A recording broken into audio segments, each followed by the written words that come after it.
আসসালামু আলাইকুম, কেমন আছেন আপনারা সবাই? আজকে একটা নতুন ভিডিও নিয়ে হাজির হলাম। কলার বড়া রেসিপি। প্রথমে আমি কয়েকটা কলা, চিনি এবং সামান্য পরিমাণ লবণ এবং কালো জিরা, নারকেল দিয়ে চটকে নিয়েছি। সাথে 1 কাপ চালের গুঁড়া, আধা কাপ ময়দা দিয়ে ঘন একটা ব্যাটার বানিয়ে নেব। এখন আমি প্যানে তেল দিয়ে দিব।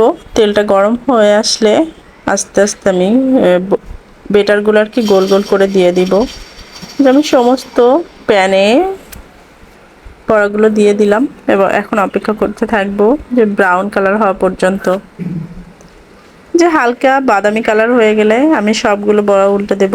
এপিট ওপিট দুপিট ভালো করেই ভেজে নেব।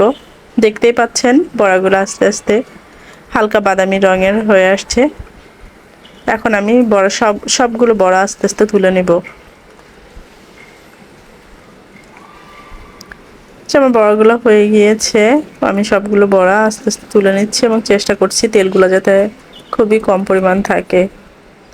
তো যে একটা আপনাদের মাঝে ভেঙে দেখাবো কেমন হয়েছে। যে বড়াগুলো কোনো কাঁচা ভাব নেই, খুবই ভালো হয়েছে এবং খুবই সুস্বাদু। আপনারা বানিয়ে খাবেন আর আমার ভিডিওতে একটা লাইক, কমেন্ট, ফলো দিয়ে পাশে থাকবেন।